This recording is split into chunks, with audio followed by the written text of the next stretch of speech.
Hello, everyone. Morning, good evening, good afternoon, wherever you're coming in from.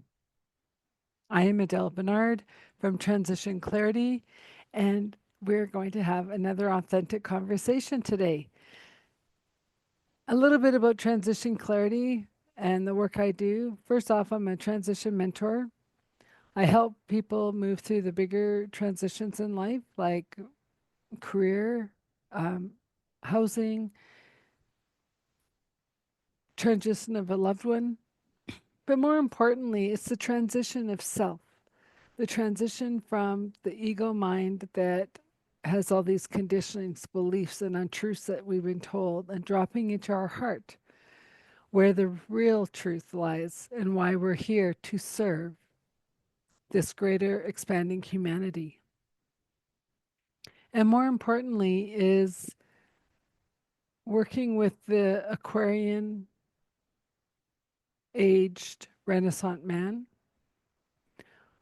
or woman who is opening up to their greater gifts that are ready to be shine bright in this new world of Aquarius. There is no accident you're here, and you have your own unique gifts to share with the world. And if you choose, I would love to assist you in helping you find those. Okay, here we are. Today it's my pleasure to welcome Dr. Christiaan Willems, or as I know him, as Dr. Chris. He specializes in communication consultant and coaching.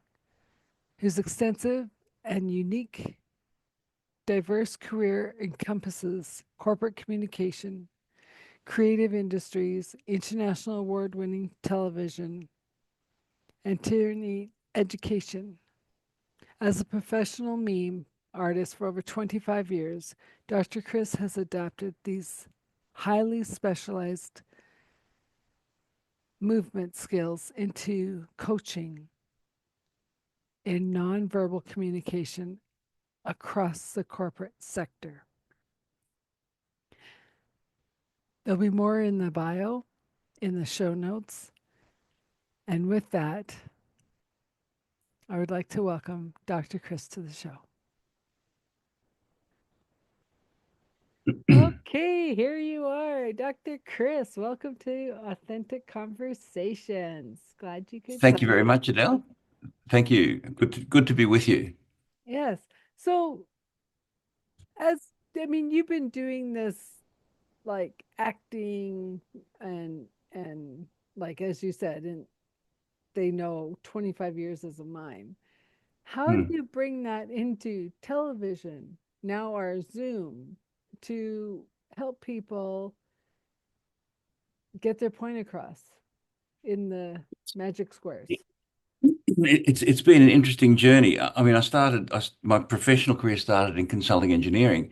I was an engineering draftsman, and by the time I left that, I was a senior electrical design draftsman and worked on used to design lighting and power systems and things like that. But I was doing music in parallel with that for pretty much all the time, and music gradually took over, and then I eventually turned professional in as a musician in the 70s. I'm really old, and and um, and then of course, being an artist, and you can never earn enough money to survive. And eventually, I did lots of touring, created lots of nice music, but eventually uh, kind of stopped doing that for a bit. And went back to engineering to survive. And then someone volunteered me to play drums in a theatre production. And at the time, I didn't know theatre existed at all. And so I thought, oh, yeah, okay. So I went along and literally stepped through the stage door into this whole new world that I wasn't familiar with in the slightest. And gradually, over a few years, I got involved in more and more productions, playing drums or accompanying. And yeah, every now and again there'd be a little bit part that, oh, we need someone to play. Chris, can you get away from your drums and just play this, do this little scene here with this. And I was a terrible actor. It was crap, complete rubbish act. Uh, but um, but the uh, I decided to go overseas for a while and lived in London. And because I'd been involved in theatre, I thought, oh, while I'm over here, while I'm in London, I'll do some courses and things. And a friend from Brisbane, which is where the city I'm from in Australia, was already living in London.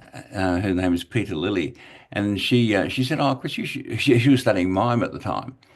And she said, "Oh, because you got the body for it. You should try mine." I had a slightly different body then, and so I thought, "Oh, yeah, I'll give that a go." And I started going to classes in mime, and I thought, "Oh, I can do this. I quite like it." And I seemed to have an aptitude for it, so I kept going. And in parallel with that, I always thought because I'd been a draftsman, Yeah. I'd study theatre design, but for various reasons too boring to go into. I ended up doing design for television instead. And so I was doing these parallel things. And I ended up getting a job at the BBC after I finished the course. I got a job at the BBC, well, once in a lifetime chance working at the Yeah. BBC. So, and that was in Manchester. So I did that for some time and worked on some fantastic shows. And one of the shows I worked on, sorry, I'm being very long-winded here, It's okay. but one of the shows I worked on was Alan Price at the Royal Exchange Theatre in Manchester. And Alan Price, you may remember, even though you're younger than I am, was did the arrangements for the Animals, the British band called Right. the Animals, like Okay. House of the Rising Sun. You might have heard of House of the Rising Sun. Yeah. And so really, and as a musician working on a show that was built around Alan Price, he'd hire the theatre, the Royal Exchange Theatre in Manchester for 3 or 4 nights, do a different show each night, and the BBC would record it. So getting to work on something like that was gold, absolutely once in a lifetime chance. And so yeah, I worked on a whole variety of shows, but that was kind of the highlight. But ironically, I'd left the BBC by the time it was broadcast, so I never saw it. And then Mm. last year, like 40 something years later, Oh my um, gosh. I'm looking at YouTube and it says Alan Price at the Royal Exchange Theatre. I said, no, it can't be the one that I worked on. And it was. So it's like 45 years or something. It took me to see my own work in terms of the stage settings and all that sort of stuff. So how Um, did it look? oh, it looked fantastic. Yeah, I mean, it's a bit dated now because it was 1980 that it was shot. But but it looked great, and I still had the drawings, still had prints of the drawings that I'd done, and I put stuff on Facebook because I was so excited. And anyway, so eventually came back to Australia, and having done mime and television design, and I'd been working on those things ever since like 1981, 82, and started creating solo mime shows. And over the years, I've created three of those and and the middle one of which was called Son of Romeo, which is a solo version of Romeo and Juliet in the style of a Bugs Bunny cartoon with no words, obviously, and solo. So I played all the parts, including Romeo and Juliet, and a cast of thousands and a small dog. And so and that did very well. I toured that for quite a few years around Australia and a bit of international stuff. So, and because because that had been the movement style and the sense of humor, because it was a comedy, the sense of humor that I applied to that was based on Bugs Bunny cartoons. All of a sudden, I thought, oh, I should probably turn this back into a TV cartoon, like an hour-long cartoon. Yeah. So I set about doing that, but that costs lots of money, especially at the time. But because I'd studied and worked in television while I was doing the mime, my mime teacher always said you can't do mime on television; it doesn't work. The silence, bothers people and whatever. But because I worked in television, I had this sense of how the oil and water Yeah. could be combined, Yeah. and so this was fairly early days of blue screen, green screen, same thing, different color. And so I thought, oh, that'd be the way to do it, to get cartoon backgrounds painted and have live performer in the front Yeah. with the cartoon backgrounds. And then what you do is you layer. So there were several of me on screen at any one time. And but it took 4 years to get the money. I mean, when you walk into a TV executive's office and you say, "I want to do Romeo and Juliet," that they're showing you the door already. Yeah. I want to do it like a Bugs Bunny cartoon. And they go, "Oh yeah, vaguely relate to that." I want to do it with no words, and I want to do it on my own, and I want $500,000 of your money to do it. They show you the door very quickly. But eventually, I got enough support and funding to create it. And it's one of those things in life where it didn't happen initially, and you get really disappointed. But and yeah, and then 4 years later, it was a bit like you're training for the Olympics. The thing was, in those 4 years, the technology had improved so much. The blue screen technology had improved so much that Right. by the time I got to do it, it was much higher quality, higher visual quality. So it's one of those things in life where you're really disappointed because it didn't happen when you wanted it to, but then the universe just holds you off for a bit until the universe gets it right and Yeah. and the technology was much better. And that I created that, and that won several awards around the world, and was sold to a couple of international territories. Ironically, not to the US, and it was based on Bugs Bunny cartoons. But yeah, no, it was nominated for an international Emmy, and which was it didn't win, but out of that came I got a letter out of the blue asking me if I could. It was from the Museum of Television and Radio in New York. And they said, "Oh, we've looked at the international Emmy nominations, and we like yours. And would it be okay if we have a copy of that for our museum?" Yeah, sure. Yeah. So that was a nice compliment. But it was very different, and from a performance point of view, it was quite very complex to do because you had to interact with yourself.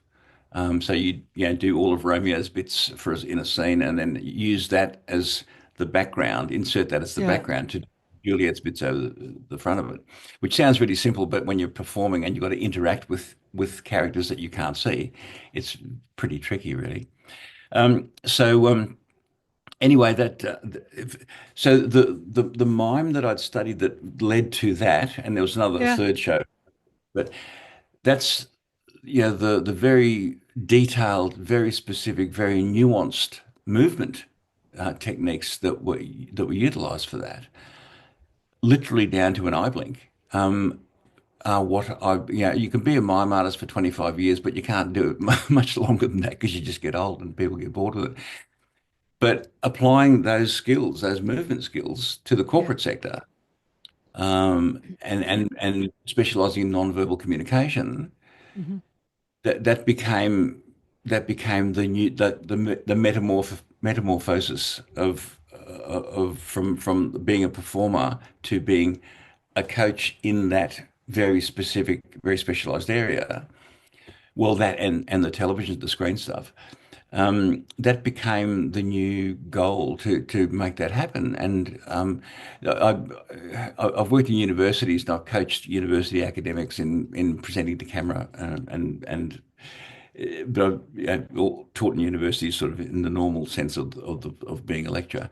And I thought, oh, I better get a doctorate. So I'd already got a master's, and I thought I'll do a doctorate. And it's a practice-led doctorate, and it was about, well, a third of it was about that, about converting those mime skills into professional communication. Hmm. And my deliciously pretentious title of my doctorate is Music, Mime, and Metamorphosis, because it kind of describes that journey really. And yeah, and for the last 24, 25 years, I've been coaching people in movement, in nonverbal communication, and more in the last few years, more on the on-screen stuff as well. Before COVID was the thing, Yeah. I just started doing that already, and then COVID of course, as we all know, hit, and all of a sudden we're film stars, Yeah. whether we want it or not. And so, but it's interesting, see, I've been prattling. You haven't had a word in edgeways. You never let a mime artist start talking, Adele, because you can't shut them up.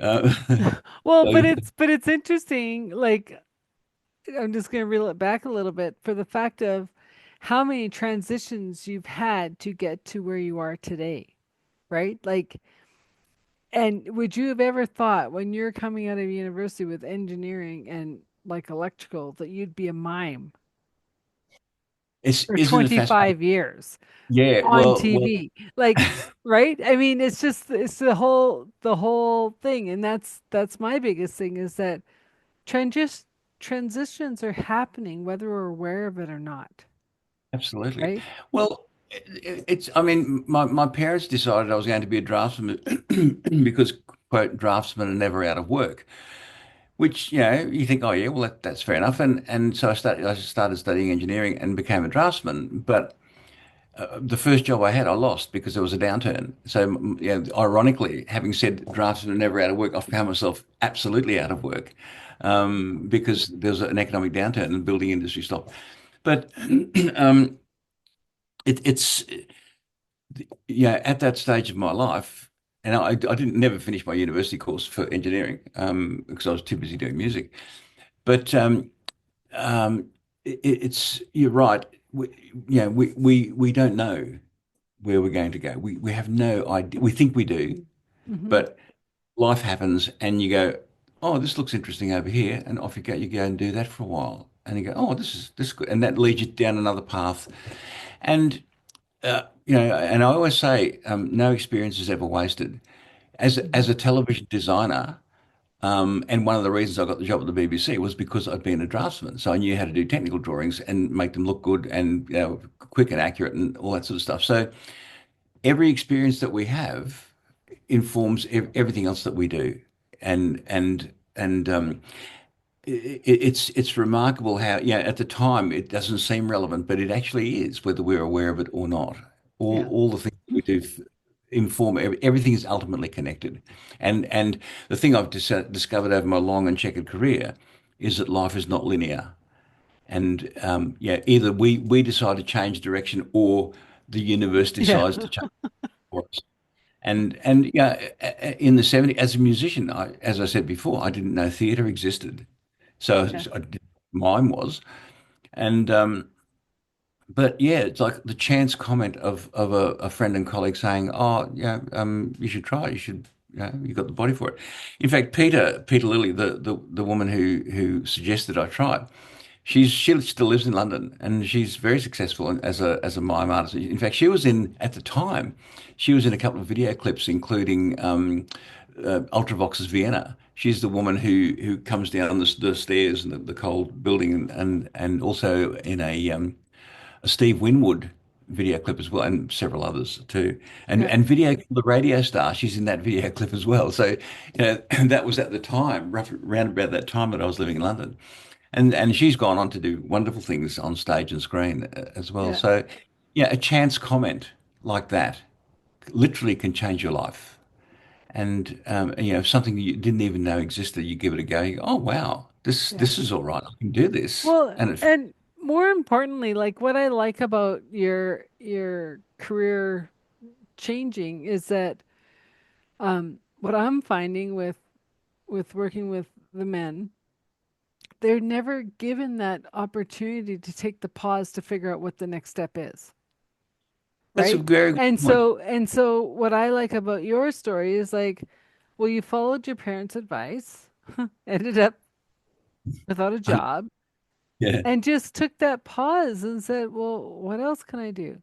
And yet Mm, that training served you well in the BBC, absolutely. has served you well. Like now that you've had the cyclone, you go, okay, let's check out everything. Like what's attached, what's not attached, like what do we have to fix, right? And I find that with all of us in this world change Mm, into a new era of the Aquarian age, the feminine rising, we are finally starting to bring things back into balance, absolutely. Absolutely. right? Yeah. No, it's a very good point that you make, and we essentially we have no control over that. Yeah. You know, the universe will do what it does, and we're along for the ride in a sense. Yeah, we can fight it, we can resist it, but it's a bit like, my getting really disappointed when I couldn't do Son of Romeo when I wanted to do it. Hmm. But the universe was saying, just hold on, Chris, because in a few years' time, the technology is going to be so much better, and you'll have a much better outcome. Hmm. And so it was, yeah, it's a fascinating thing. It's a fascinating thing. But it's also in Mm. the fact of don't lose your dreams because Absolutely. our timing isn't the universe's timing, That's right. Yeah, you're right? absolutely right, Adele. Yeah, Yeah. And so that's where, like, when you say about the control, like the more we can let go, yeah. and no one says it better than Eckhart Tolle when he says, "Is that so?" Mhm. Yeah, Right? yeah. Yeah, well, it's raining. Is that so? Oh, it's sunny. Is that so? Yeah. When Because you say, I was just written down, Mhm. letting go, because that equals trust, doesn't it? Trust in Yeah. the universe, and we have no choice. And as you rightly point out, if we resist those rhythms Hmm. uh, of the universe, we're doing ourselves harm, Yeah. effectively. It's like That's floating down the frustrating. river. You can Hmm. float all the way That's right. down Yeah, easy. that's But if you're right. trying to paddle, or not even paddle up, but trying to get up the river without the boat, without the paddle, like Hmm. that's a hard Yeah, life. absolutely. And it's relentless, and the river will not stop for you. Yeah. So you absolutely have to get carried along. And the river can take you to places where you weren't expecting to go. Yeah. There'll be a tributary off here that you go, oh, this is fascinating. And so, but when those things are happening to us, we tend to forget about the universe. We tend to go, well, here's my plan. This is what I'm going to do in X years' time. I'm going to do this. But it doesn't happen for whatever bunch of reasons, and it gets really frustrating, and we can get quite angry about that. But you're right, just letting go, and trusting that the universe. You've got to do the work. I mean, to get, to Oh prepare yeah. for when it No couch happens. potato's gonna win the $1 million. No, that's right, that's right. But if you're But taking that step every day, couple steps every day, yeah, you might have a setback, but okay, well, let's reevaluate, let's think about it, hmm, hmm, right? Like yeah, it's just like you're the drummer. Why would anyone come and ask the drummer to come on stage? well, indeed, I come don't know. and Let's coach see what me. happens. Like, Well, it's kind of, it's letting go. It's also being open yes. to opportunities that come past. Because if you close, if you've got tunnel vision, I mean, sometimes tunnel vision is a really good thing to have because it gives you clarity and purpose. But what it closes off to you is everything either side of the tunnel that may be even better Yeah. opportunities, but you don't really discern that at the time, Well, and I and it's not a conscious thing anyway. Sorry. no, I was gonna say, and I like that you brought in the metaphor of the tunnel because if we're open and we're shining our light for who we are, Hmm. we have no idea what's in that tunnel. No, We go and absolutely. we're like, wow, look all the stuff that's been in the dark. But we have our Yeah. light on. We can see all this stuff. And so here in Canada, we have a lot of tunnels because of the snow, right? Up in the Yeah. mountains, right? And I remember as a little kid, oh, turn on the lights. We're going through the tunnel. Then you turn off the lights and then you turn down the lights. And I go, why don't you just leave them on? Well, why would we? Like I'm a little kid, right? And Yeah. so now it's like there's no lights to turn on because they got genius. They put the lights in the tunnel, Of course. Yes. right? Yeah. And I'm Yeah. like, just in my day, I'm like, oh, how interesting, how things have shifted. It used to Yeah. be alternating lanes, put on your lights to go through the tunnel. Now it's like two lanes both ways. Don't need Yeah. to Yeah. put lights. Yeah. And yet you think it's the same road. Well, that's right. It is, but it's illuminated in different ways, and I mean Hmm. illuminated in every sense of the word. The light, and also the realizations that we can have because of that illumination. Yeah. No, it's a fascinating journey, and and I think the older we get, the more we realize, well, what's the point in fighting it? as you say, the great analogy of floating on the river, you have to go with it, and Well, wherever it takes you.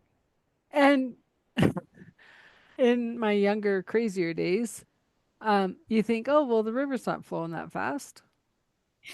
You get dumped into the river and you'll find out how fast 5 knots is at like, oh, it's not fast. BS. Yeah, that's right. Right? Yeah, Like, it's like, wow, 5 knots has a good speed to it. yeah. And you don't and you can see the water flow. Yeah, oh, as you say, yeah, that's not too fast. But the force of that water Yep. when you get into it is massive, and there's no way of fighting it. Hmm. So yeah, it's a great analogy, and the more we fight it, the more exhausted we become, and the less we achieve in the Yeah. end. So you have to go with it, and you can make adjustments as you go through, and sometimes those adjustments can be large, and sometimes they're small and subtle. But yeah, the journey is interesting. The journey is a very interesting thing, and I mean, having a background in the arts gives you exercise your imagination, Yeah. and you can, by definition, one is a creative. And so how we think about things, how we perceive things is different to, a lot of people who don't have that creative or artistic gene. Yeah, we're never going to be rich. It's unlikely that we're going to be wealthy, but my God, the journey along the way is fascinating, and we create new things, and yeah, that's why the arts is so important, and it's so important in business Well, because we yeah. create creatives and we bring new thinking and new perceptions to the world of business. I mean, when I'm introduced to a bunch of people I'm running a workshop for, so Chris used to be a mime artist, and I say to them, well, I can just about hear you all thinking, what the hell's mime got to do with corporate communication?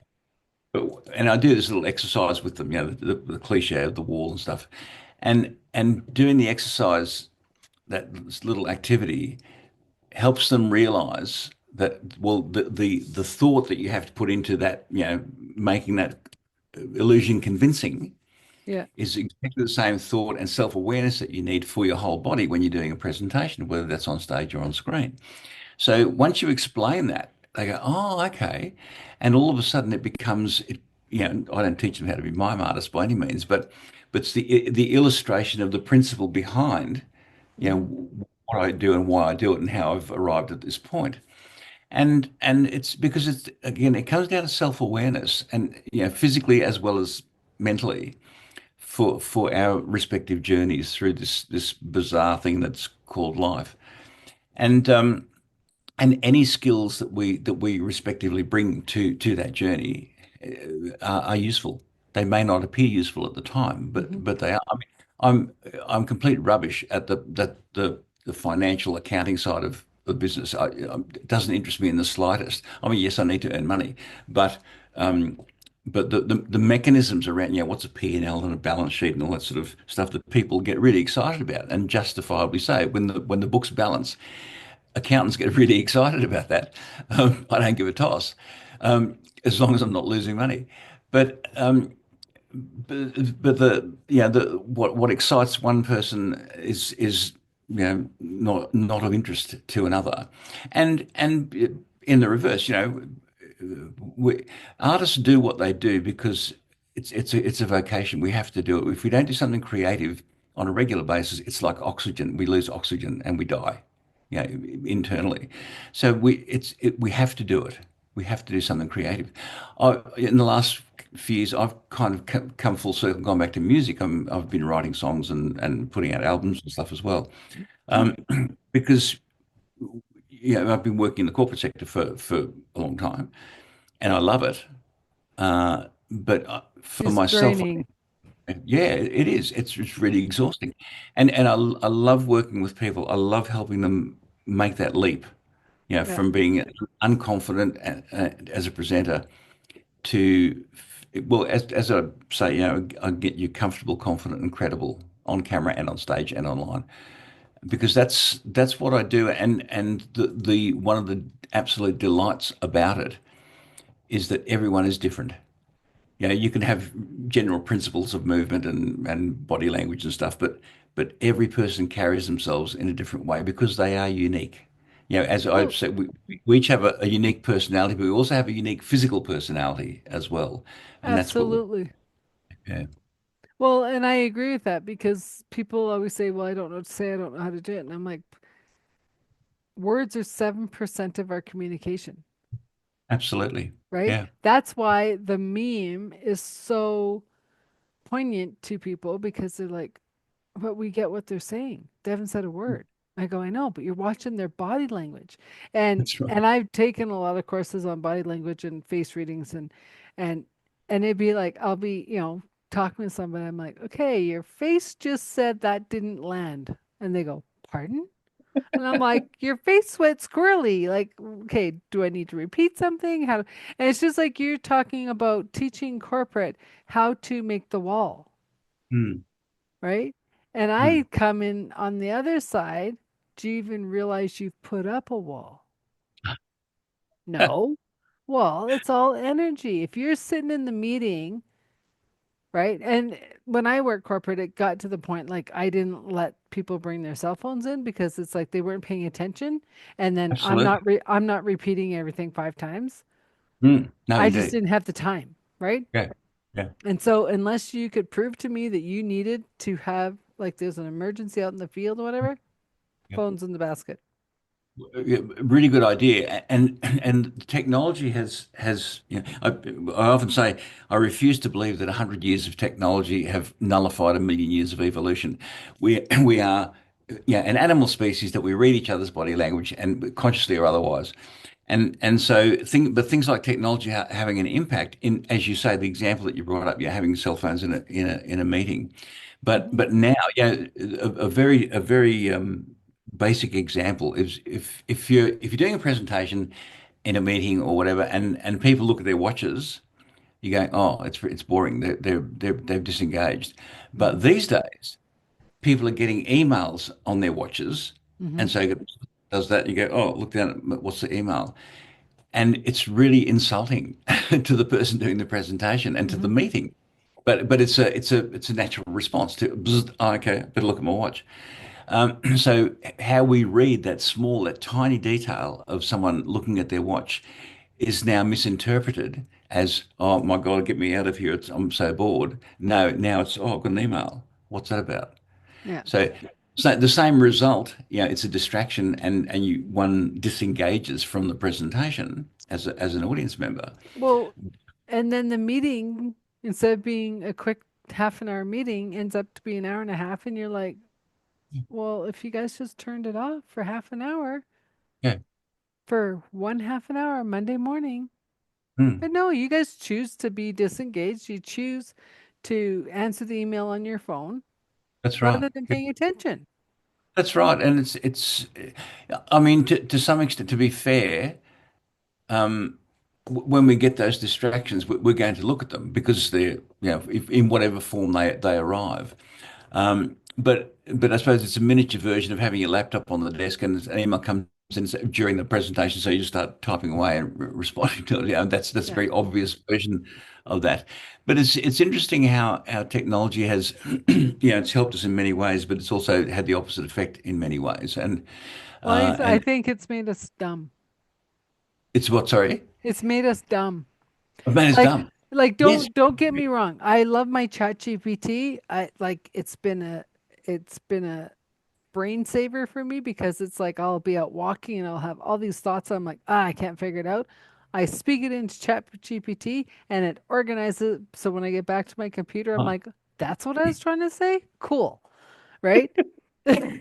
and and so it was really interesting as I was trying to reimagine where I'm supposed to go with this company. mm, And I was saying, like, I feel like it's becoming working with the Renaissance man in this new era. And it says, oh, we like this new direction. mm, This mm. direction will suit you very well. And I'm like, oh, it's starting to have feelings too. Yeah, yeah, yeah, yeah. Well, Right. indeed. Well, And that's okay because it's all part and parcel of how we communicate. So this is really interesting. I heard a while back that if you go out as two couples for dinner, Mm. and the men tend to sit across from each other, right? Yeah. They'll slightly be off from square. Okay. And I'm like, what do you mean? They said if they're square shoulder to shoulder, their animal instincts will say, who's striking first? Ah, right. Yes, But if an they aggressive. move over an inch, Yeah. they'll be relaxed. Their animal instincts Wow. will be That's fine. fascinating. And I thought, interesting. So since I heard this when I go out, like coffee shops, whatever, I watch where they sit.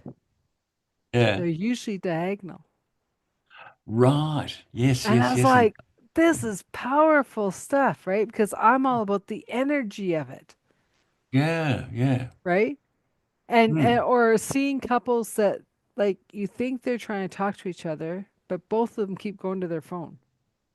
Yeah, I'm yes. like, are you having a conversation together? Or are you I don't get it, Yeah. right? Mm. And when cell phones first came out, I actually said this to one of my musician friends. I said, "Do you like our time together?" And he says, "Yeah." And I said, um, if you do like our time together, can you leave your phone in the car? I said, because every time you get on the phone, because they work at night, Yeah, people think they're free all day. They can chat all sure. day. I Yeah, said, yeah. I don't work at night. I'm No. taking my time to have this lunch with you, Yeah. unless it's an emergency. Mm. And he was like, wow, I wouldn't have thought. And Mm. then when it was a few months later and he brought his phone in and I'm like, I looked at him, he goes, no, I'm expecting one call, it'll be 30 seconds. I go, all good. Mm. Yeah. Uh, And that, sorry, I've just got a thing saying confirm your speaking language, English. Yes, I better save that. Oh, Um, I don't, yeah, Zoom's been doing some weird things lately. So it's like, whatever. what's happening?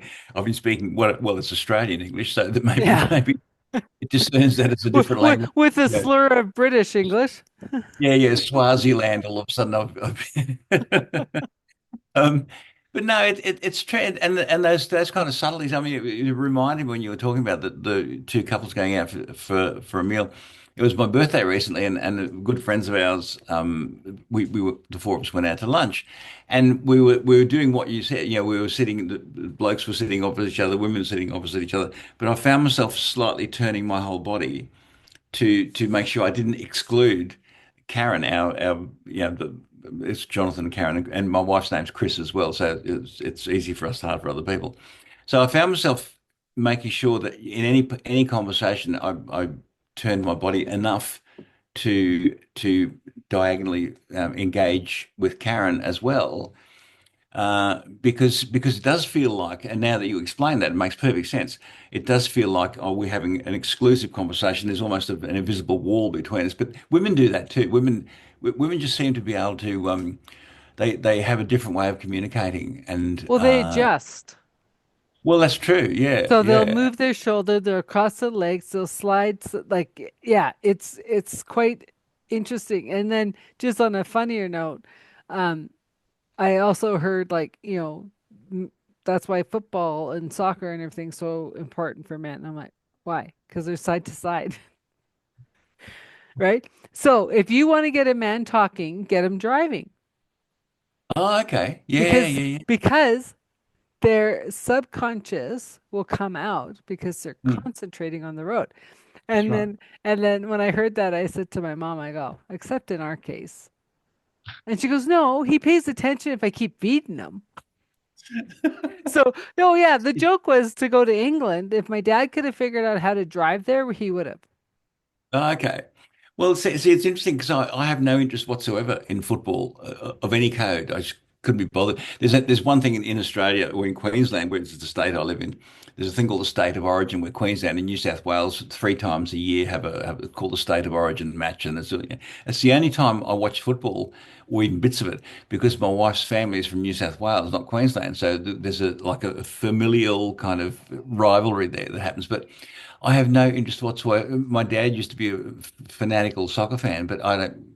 Yeah, I actually like tennis and Formula One motor racing. A bit of a bizarre Well, yeah, combination. but whatever the stand is, it doesn't matter what you're watching, right? If so, so I want to circle back as we're talking about families and stuff. What did your parents think of when you left the career they wanted you to do to go into? Oh, I think they were always really, really worried. Because as parents, we all want the best for our children, and my parents were doing absolutely the right thing in trying to, set me on a career path, which is great. But again, it's like the universe, or it's like being an artist. It's a vocation. You have to do it. If you don't do it, you go insane, or you psychologically die because it's that oxygen thing. And following one's path wherever that takes one Mhm. is really important. I mean, my parents were both POWs in World War II under the Japanese, so they knew about resilience, they knew about survival, and they knew, and so that whole experience for everyone that came out of World War II, surviving was the thing that Yeah. you had to do, and you couldn't, and economies were stuffed and everything. And so you had to do whatever you had to do to survive. And Hmm. and I think, that's a DNA thing. I think that's fed down through generations. And you know, but survival isn't just financial, in my view. So, No. so is Financial is yeah, it's financial. physical survival, is psychological survival, and growth, and not just survival.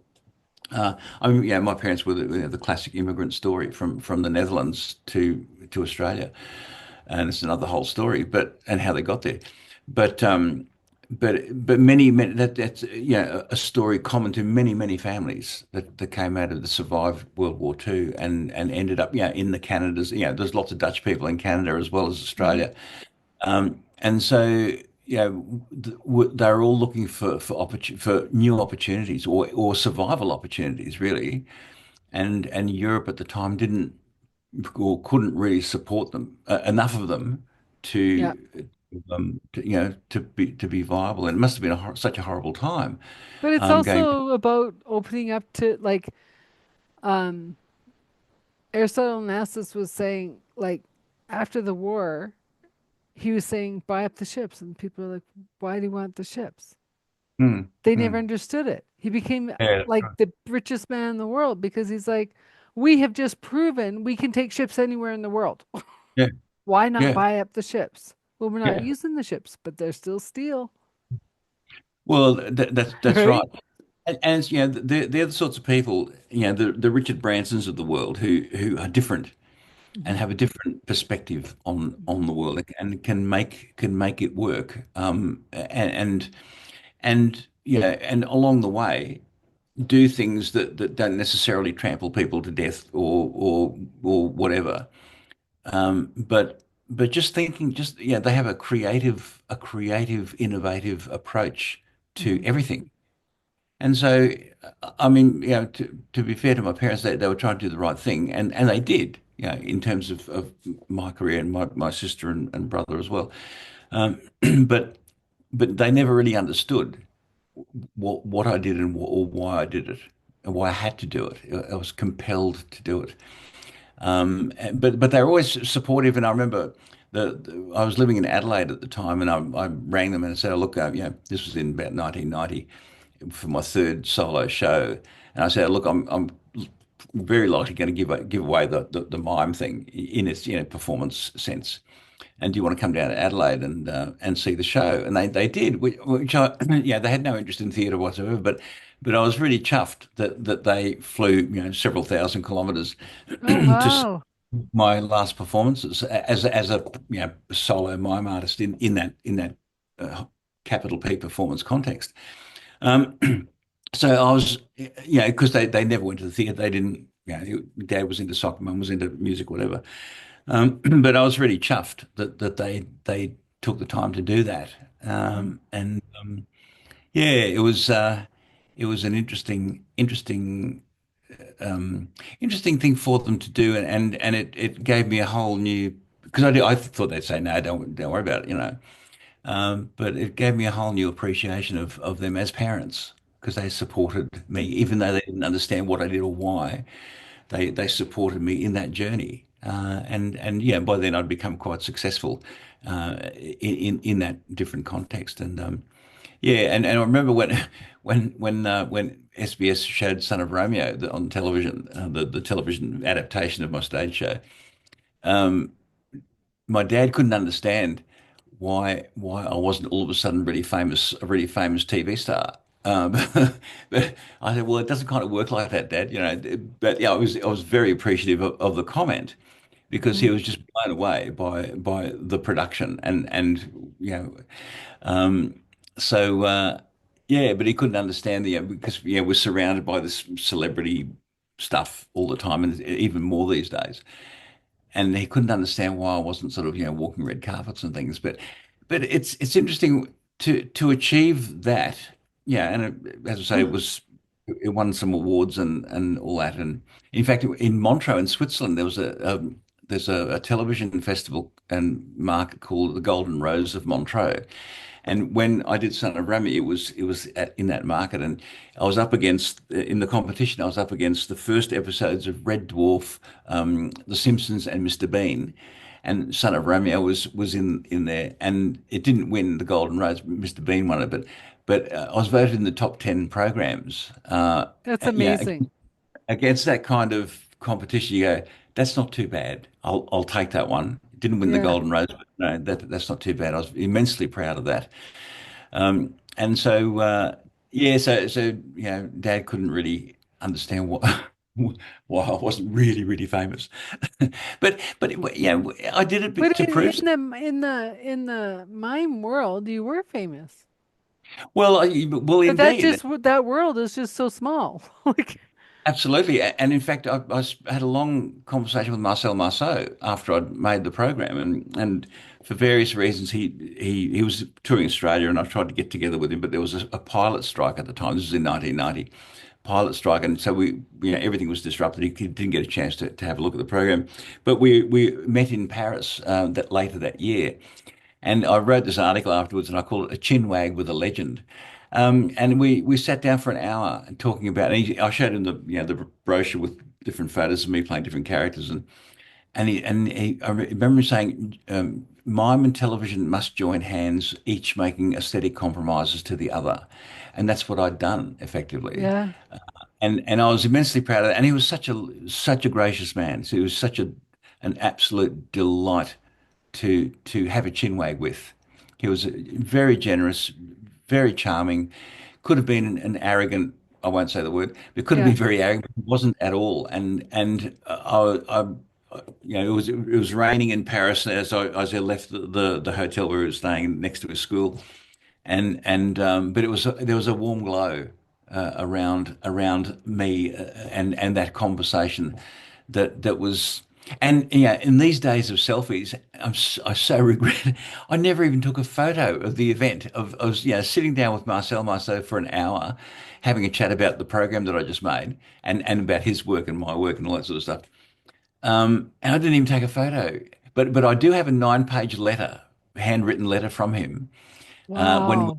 we were trying to get together in Adelaide, and the logistics just weren't working because of the pilot strike.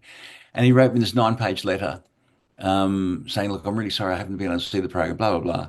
And I'll leave this at the concierge at the hotel." And it's it's gold, you go, wow. And it's on his letterhead and it's handwritten, sort of very great That's flourish more of hand. powerful. That's more powerful in my mind than the selfie. It kind of is, isn't it? Thanks for saying Because that. because he took the time to sit down, collect his thoughts, to express his feelings Yeah, to you. yeah. The selfie is Good like, point. whatever. Yeah, yeah, yeah. No, thanks for that. Um, yeah, but isn't it hard to conceptualize the fact that as recently as 1990, there were no iPhones. There was selfies didn't exist, but and that's not that long ago. That's why I I say know, but I mean, you say 1990, you forgot to do the selfie. I still do that today. I'm like, My phone is in my pocket. I feel it. I don't think to take a selfie because I Yeah, don't take yeah, selfies. yeah, yeah. Like Now, well, it, look, it's interesting, isn't it? Because like yeah, we had Chris and I had dinner with for my birthday. Had a lunchy thing with our kids, our grown-up kids. One's 25, one's about to turn 22, and right at the end of the meal with, oh, we didn't take a photo. Because it's important to capture those moments, those family moments, because we don't do that very often anymore because they each have their own lives. And it's really important to capture them because in the end, that's what we've got. We've got our memories and enhanced by photos. The fact that we have several thousand photos probably means yeah. we mightn't even look at it again. But having them is really important. And ultimately, all of this stuff, everything we're talking about, it comes back to our personal human relationships with other people. Whether it's Marcel Marceau or our son and daughter, or talking Well, to and someone and that's the the other side thing. of the So I grew up in a family that there might be 10 photos of me as a kid, as a baby, because we right. just didn't take photos. Yeah. And now with my parents, they go, we don't need photos. I'm like, well, how are you going to remember this? Hmm. We had the experience. We don't That's need. true. And I'm like, and it's really funny because now they're starting to get older, right? And I'm Yeah. like, you don't remember yesterday, but you're going to remember this trip. And it doesn't matter. We were there. Yeah. Yeah. Yeah. And I thought, And it's funny. touche, right? Indeed, and we're finding increasingly, excuse me, these days that for birthdays and Christmas, we don't give each other gifts, we give each other experiences. Yeah. And in fact, I Chris and I gave someone a flight in a Tiger Moth aeroplane for a birthday, and she just loved it. It was just and I don't know whether she took photos or not, but the experience she still talks Yeah. about. It's so fantastic. My kids bought me for my own birthday, bought me a simulator flight in a 737, which I'm going to do in a couple. Nice. Yeah. Oh, yeah. That's great. That's great because we don't need more things. No. We've have so many things that we hardly use anyway. Yeah. And the older we get, the more that experience is yes, I want to try that out. So And this is what I'm seeing too, like people who that help downsize people yeah, is you and your wife decide to downsize your home and they go, okay, well, we'll give this to the kids. And the kids are going, we don't want your crap. We got enough of our own, right? And it's yeah. like, and then like even myself, I've been trying to sell some winter coats and stuff, right? Well, Mm. how many years am I going to try? Or am I just Yeah, going to donate them? I need yeah, it gone. I need that person that used to fit in those clothes. She's yeah. gone. She's been gone a long time. She's not coming back. Well, that's true, but yeah, as we have kids, we accumulate things on the journey, and we accumulate them more than we get rid of them. And yeah, when you've got kids, you buy stuff for them and all that. Yeah, the whole childhood journey is cluttered with stuff because it Hmm. kind of has to be. That's pretty normal. But yeah, like you look at all the spare rooms in the house and they're all full of crap. You go, Hmm. oh, I'm going to get rid of all this stuff, and then you start going through it, and then something will trigger a memory. You go, oh, I'll hang on to that because that was associated with X, Y, and Z.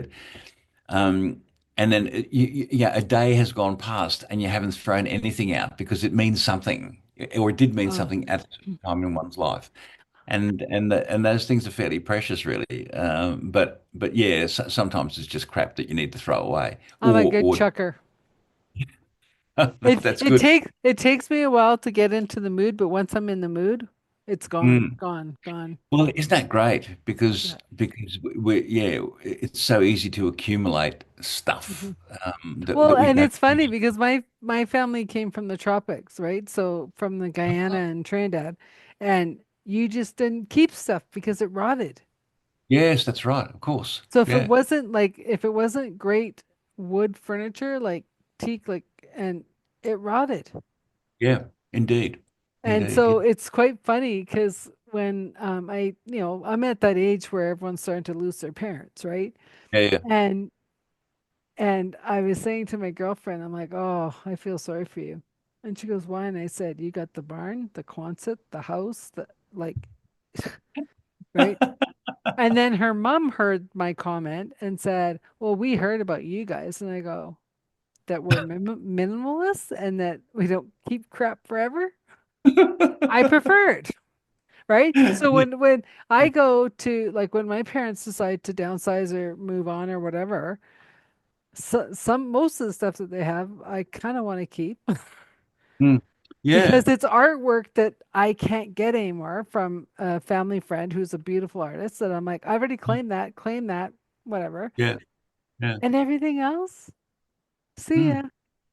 Yeah, yeah, indeed. Well, my dad died well before my mum, and my mum would go around and on the back of things or the underside of things write our names on it because I have a sister and an older brother, and mum just decided, well, do you want that? Okay, I'll put your name on it, and I'll put your name on it became a thing, became a saying in the family. I'll put your name on it.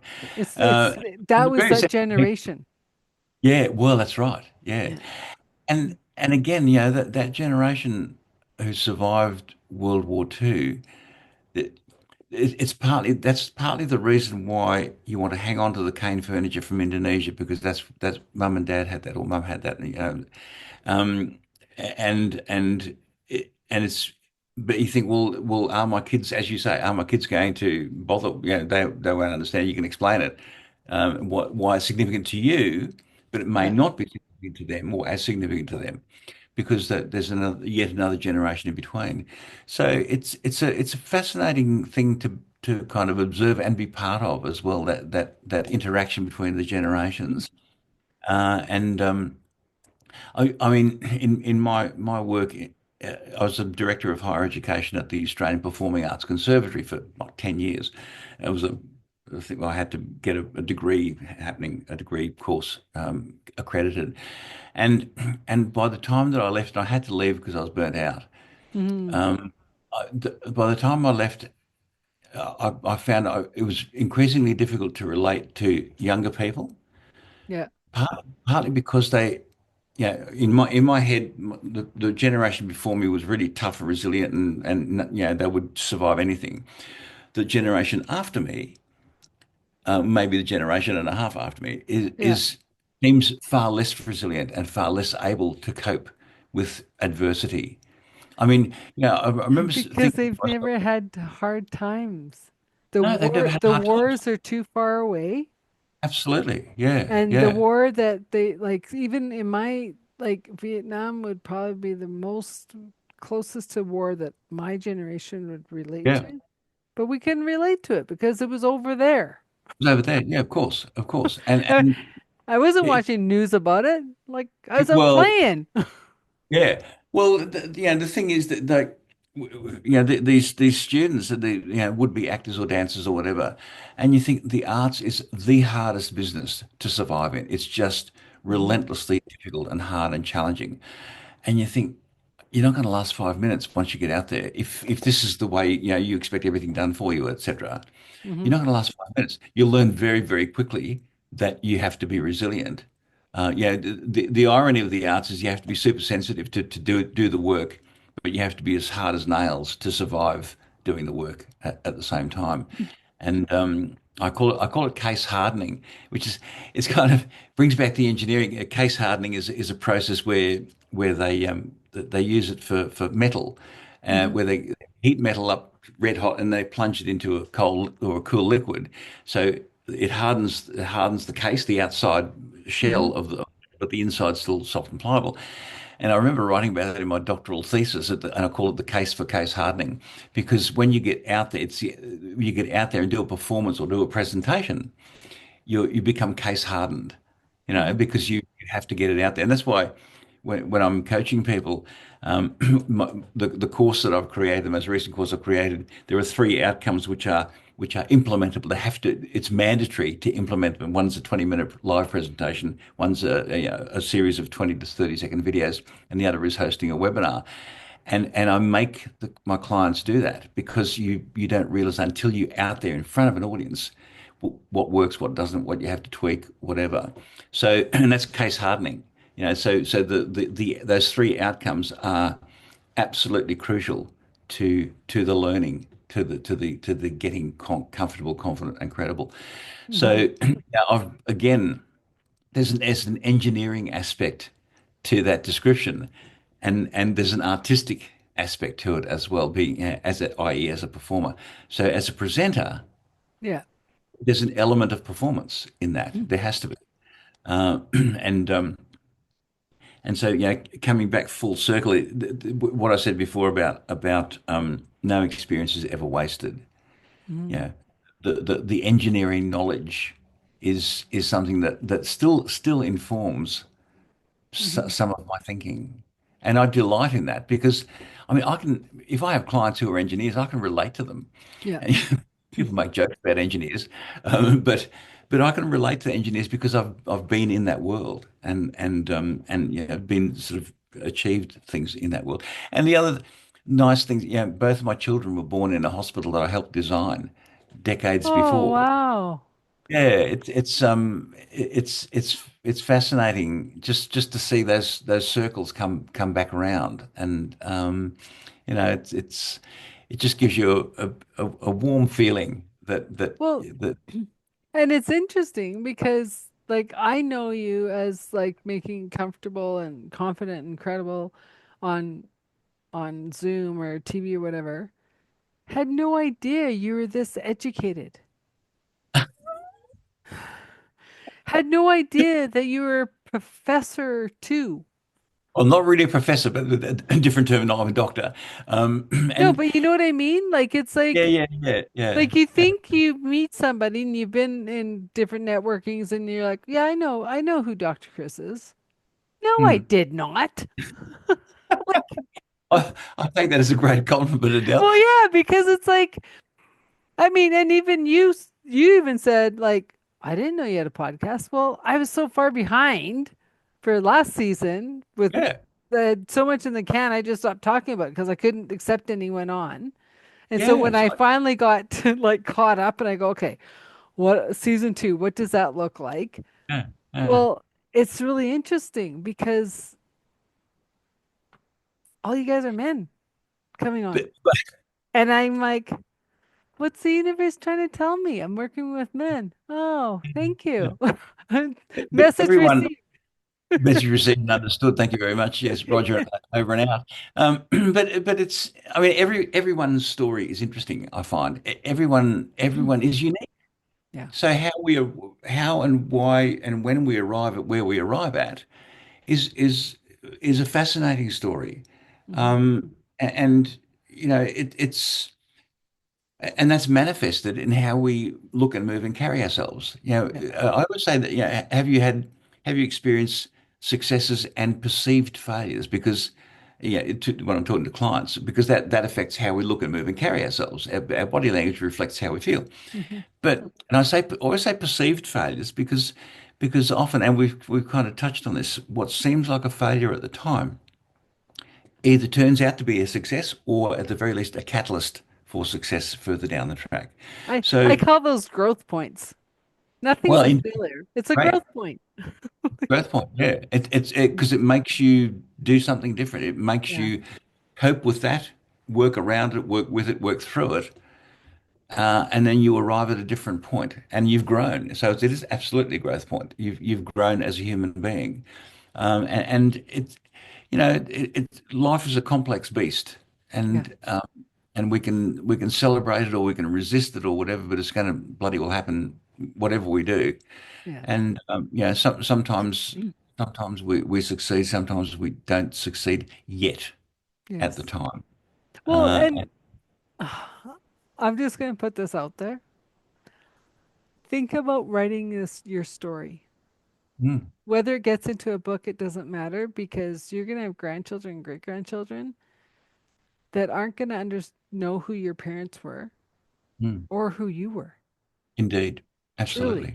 Like as Yeah. much as like my nephews know my dad, they don't know my Right. dad. No, no, no, They don't indeed. know that he drove around the world trying to find the best place to live. They have no idea, No, no. right? And just like I like I'm like, wow, this has been eye-opening because I had you in your little box. Yeah, yeah, yeah, yeah. We all have our boxes of perception, but we're all behind the box, behind the opening of the lid. There's Yeah, a much bigger world, and it's a fascinating thing to delve into people's lives. It really is. Um, hence yeah. authentic conversations. I like to find people who has like, and this is what makes your story even more fascinating to me is like just your box of what I thought I knew was great. Mm. But I'm like, holy transition. This is fabulous. And on that note, as we should be wrapping up, what do you want the audience to know to understand? Because and also I will be putting in the show notes your beautiful gift. Maybe you want to add that into what you want to wrap up with. Um, Sure. yeah. How should we sum up this beautiful conversation? Oh, well, well, I don't know whether anybody can sum up a conversation really, because it's an ongoing journey for both of Mhm. us, and for the people listening and watching. It's an ongoing journey that we I encourage all of us, including myself, to remain open to where that journey takes us, rather than trying to, stubbornly determine exactly where it goes. Yes, we Mhm. need to do a bit of that, but it's it's I don't know. It's just it's the older we get, the more fascinating I find life becomes. Sometimes distressing and horrible, but it's still fascinating. Whatever stress and distress we uh, we suffer at the time. Yeah. Mhm. So, mm. um, I'm happy to share like a white paper and for your audience, okay, I've been doing some webinars and things, and the host of the webinar says, "Oh, have you got like like a lucky door prize you can offer?" Yeah. I go, "Oh yeah, I can do that." And typically what I offer is a review, a video, a review of your business videos. Yeah, and if you want me to do that, you determine who wins the lucky door prize. But I'm happy to provide the PDF of the report, the white paper for everyone. But yeah, if you want to offer a lucky door prize, I'm more than happy to honour that, and pull a name out of the hat or spin the chocolate wheel or whatever, and yeah, do a review of your business videos and see what if I can help, if I can offer tips or whatever, have a look and see how it is. And often it's the smallest little tweaks make the biggest Yeah. difference in terms body language or how we use a screen or whatever. So yeah, but Adele, thank you so much. It's been an absolute delight, an Oh, absolute. yeah. Like it's just been eye-opening of like your journey. And it was funny because I was trying to think when I was in the BBC if you would have been there. Oh, And right. and so I had to look, so I was multitasking. I apologize. Yeah, that's Um, all right. Fine. but I was at the BBC in London when UB40 was recording Red Red Wine. Oh, really? And Wow. and I think it was 83, maybe Right. summer of 83. Wow. So we only missed each other by 3 years or Yeah, thereabouts. because Well, I remember bringing like they had pressed a couple copies and they handed me one and I yeah. went home to my aunt's house and proceeded to play it and play it play because I'm a kid, right? I don't know. Yeah. And the Yeah. next morning she said if you play that one more time it's broken. And I went to my mom. I'm like, Auntie Julia's gonna break my record because they were hungover from too much red wine, Oh, okay, right. right? So Well, she didn't need yeah. to hear Well, it. She was hearing it.